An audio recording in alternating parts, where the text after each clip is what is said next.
नमस्कार दोस्तों, स्वागत है आपका जीके लाइव पाठशाला में।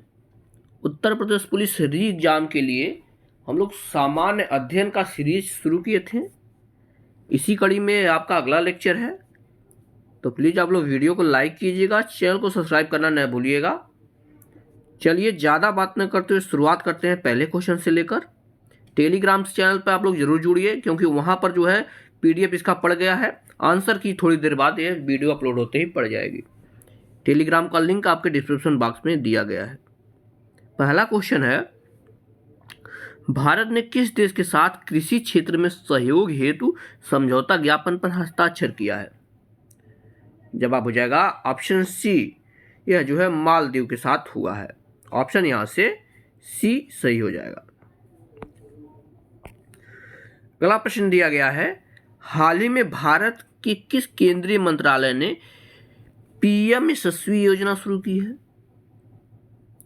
तो यह योजना जो है आपके सामाजिक न्याय एवं अधिकारिता मंत्रालय के द्वारा शुरू किया गया है। ऑप्शन नंबर यहां से आपका बी सही हो जाएगा। अगला प्रश्न है, हाल ही में किस राज्य में आदिचरनलूर, ध्यान रखिएगा, आदिचरनलूर विश्व स्तरीय संग्रहालय की आधारशिला रखी गई है? नाम से पता चल रहा है कि दक्षिण भारत का यह है। जवाब हो जाएगा यह जो है तमिलनाडु राज्य के द्वारा किया गया है। ऑप्शन नंबर यहां से सी आपका सही होता है।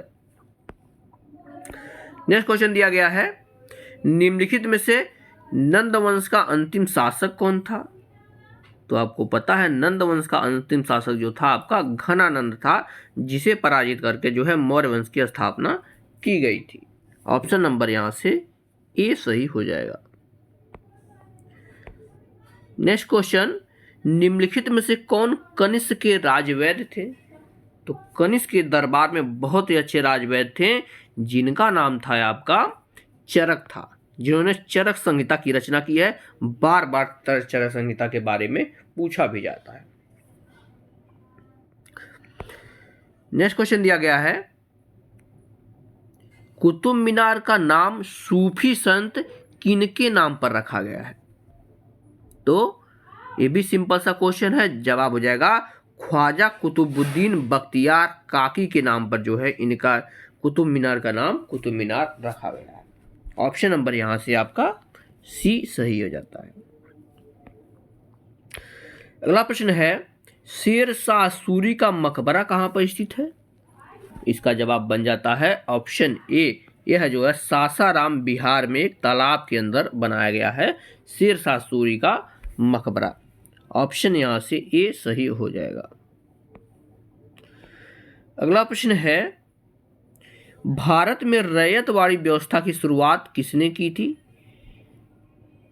इसका जवाब बन जाता है आपका ऑप्शन नंबर यहां से डी से हो जाएगा। अलेक्जेंडर रीड और थॉमस मुनरो ने जो है रैयतवाड़ी व्यवस्था शुरू की थी। कभी कभी इसमें जो है सिर्फ थॉमस मुनरो ऑप्शन में दिया रहेगा, तो उसको ही लगाएंगे। ऑप्शन यहां से डी सही बनता है। अगला प्रश्न है, वर्ष 1947 में भारत की स्वतंत्रता के समय भारतीय राष्ट्रीय कांग्रेस का अध्यक्ष कौन था? जवाब है ऑप्शन डी, ये थे JB कृपलानी जी। ऑप्शन यहां से डी सही हो जाता है। बढ़ेंगे अगले प्रश्न की तरफ। दिया है, मोतीलाल नेहरू और CR दास किस पार्टी के संस्थापक थे? तो इन्होंने जो है मिल करके स्वराज पार्टी बनाई थी। कभी कभी पूछा जाता है स्वराज पार्टी की स्थापना किसने की थी? गदर पार्टी की यही बात करते हैं तो लाला हरदयाल जी थे, जिन्होंने गदर पार्टी की स्थापना थी। ऑप्शन यहां से आपका सी सही हो जाएगा। नेक्स्ट क्वेश्चन है, पुलिस और लोक व्यवस्था भारत के संविधान की कौन सी अनुसूची के तहत राज्य के विषय हैं? क्योंकि ये जो है राज्य के विषय है ना, तो राज्य के विषय कौन सी अनुसूची में रखा गया है? क्वेश्चन ए पूछा गया है। जवाब हो जाएगा यह जो है 7वीं अनुसूची के अंतर्गत आते हैं, जिसमें आपका जो है एक पे केंद्र बनाता है, एक पे राज्य बनाता है, और समवर्ती सूची की बात आ जाती है तो उस पे जो है दोनों मिलकर कानून बनाते हैं। तीनों में कुछ कुछ विषय दिए गए हैं, इस बात को भी आप लोग ध्यान में रखिएगा। अगला प्रश्न है, भारतीय संविधान का कौन सा अनुच्छेद उपराष्ट्रपति के चुनाव से संबंधित है? जवाब हो जाएगा अनुच्छेद 66 जो है यह उपराष्ट्रपति के चुनाव से संबंधित है। ऑप्शन बी आपका सही हो जाता है।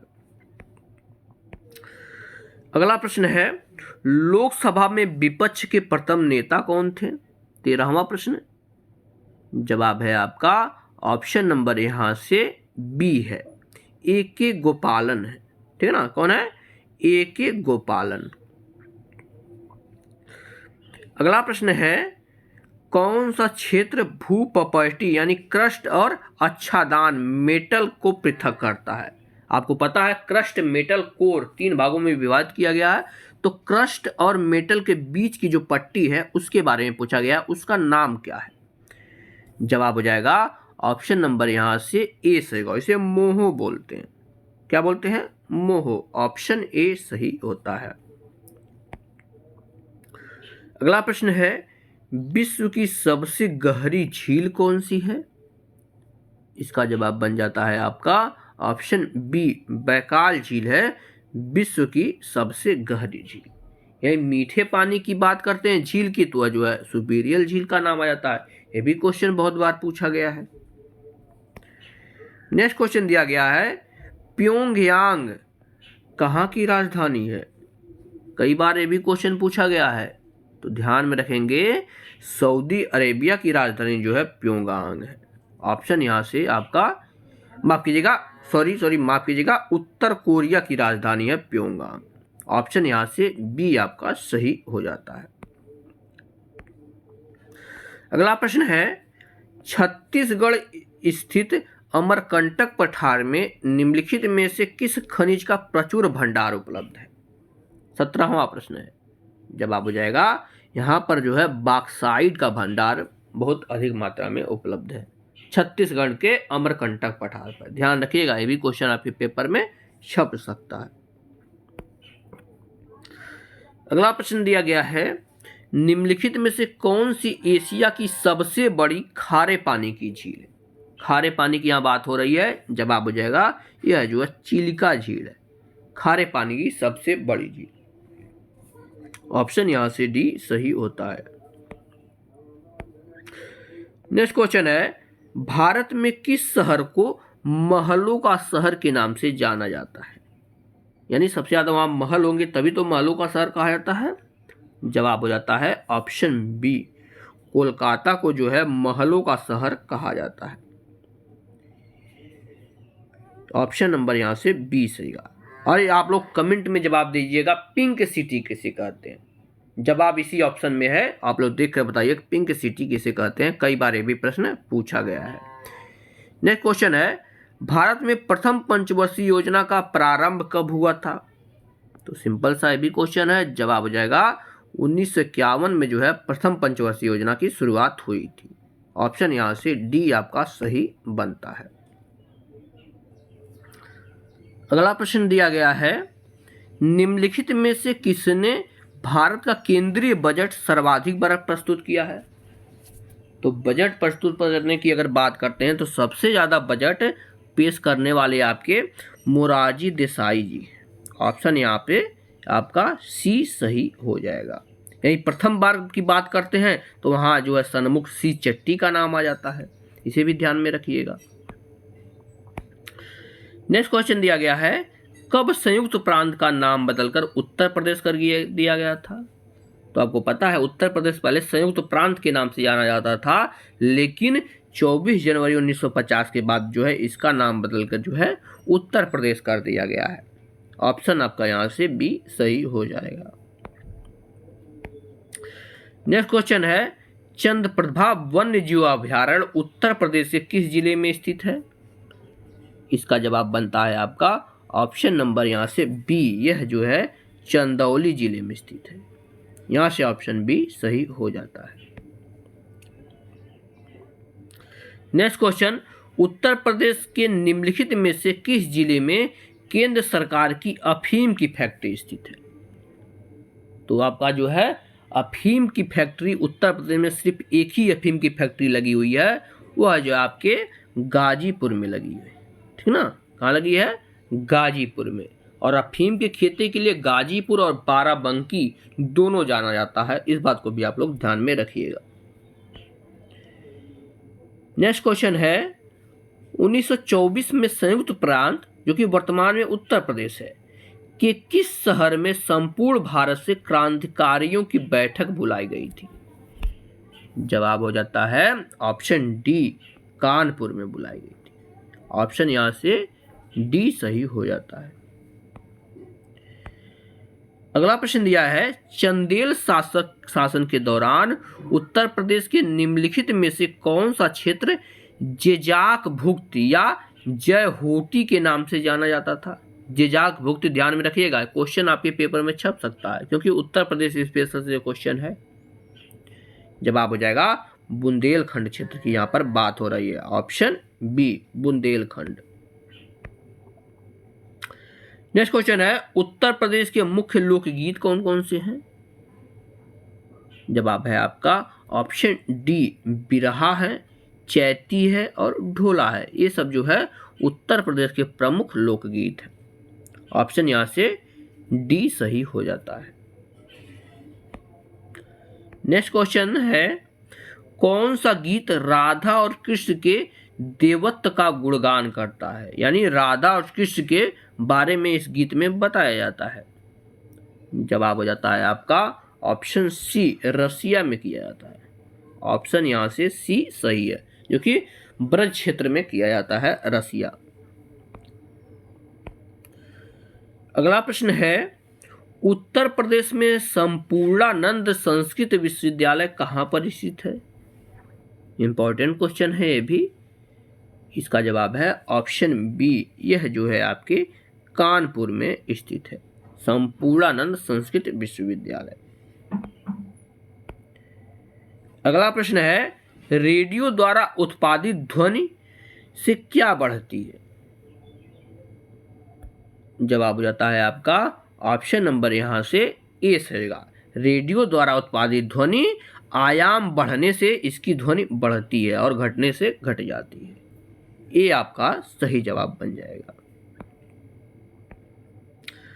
अगला प्रश्न है, हेनरी वेकुलर ने निम्नलिखित में से किसकी खोज की थी? जवाब है ऑप्शन बी, रेडियो धर्मिता की खोज जो है हेनरी वेकुलर ने की थी। ऑप्शन यहां से बी सही हो जाता है। बढ़ेंगे अगले प्रश्न की तरफ। प्लीज आप लोग एक बार वीडियो को जरूर लाइक कर दीजिए। अपने दोस्तों के साथ आप लोग शेयर नहीं कर रहे हैं तो आप लोग शेयर जरूर कीजिए, और आप लोगों से हाथ जोड़ के निवेदन है, चैनल को जरूर सब्सक्राइब कीजिएगा। क्वेश्चन दिया गया है, निम्न में से क्या निष्क्रिय गैस नहीं है, या इनमें से कौन सा ऐसा गैस है जो निष्क्रिय गैस नहीं है? जवाब है ऑप्शन ए, क्लोरीन जो है निष्क्रिय गैस के अंतर्गत नहीं आता है। बाकी क्रिप्टॉन, रेडॉन और हीलियम तीनों के तीनों जो है निष्क्रिय गैस है। नेक्स्ट क्वेश्चन दिया गया है, लार में कौन सा एंजाइम होता है? सिंपल सा क्वेश्चन है और बार बार पूछा भी जाता है। तो मनुष्य के लार में जो है एमाइलेज पाया जाता है, ठीक है ना? क्या पाया जाता है? एमाइलेज। ऑप्शन यहां से सी सही है। टाइलिन की अगर बात करते हैं तो भी आपके मनुष्य के लार में ही पाया जाता है टाइलिन। ध्यान रखिएगा, ये भी क्वेश्चन आपके पेपर में पूछा जा सकता है।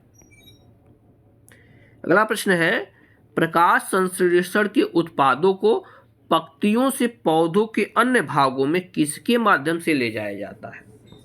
यानी जो है पत्तियों से जो है पेड़ के सारे भाग में प्रकाश संश्लेषण कैसे पहुंचता है?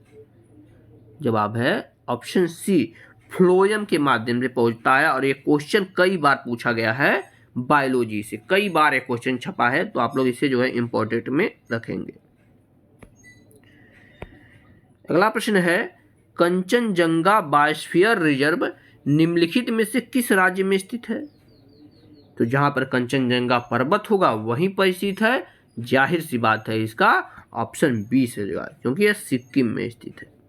ऑप्शन यहां से बी सही है। नेक्स्ट क्वेश्चन, गंगा सागर मेला किस राज्य में आयोजित किया जाता है? जवाब हो जाता है आपका ऑप्शन सी, पश्चिम बंगाल में जो है मनाया जाता है गंगा सागर मेला। यहां से सी जवाब आपका सही हो जाता है। बढ़ेंगे अगले प्रश्न की तरफ। दिया गया है राष्ट्रीय युवा दिवस कब मनाया जाता है? जवाब हो जाएगा ऑप्शन बी, 12 जनवरी को जो है राष्ट्रीय युवा दिवस मनाया जाता है। अगला प्रश्न दिया गया है निम्नलिखित में से कौन सा देश सार्क का संगठन का सदस्य नहीं है? जवाब है चीन की। अगर हम बात करते हैं तो यह सार्क के संगठन के अंतर्गत नहीं आता है। ऑप्शन नंबर यहां से ए सही हो जाएगा। तो आप लोग कमेंट के माध्यम से हमें जवाब दीजिए कि आपके 38 में से कितने क्वेश्चन सही हो रहे हैं, और जरूर आप लोग चैनल को सब्सक्राइब करना न भूलिएगा। मिलते हैं नेक्स्ट लेक्चर में, तब तक के लिए धन्यवाद।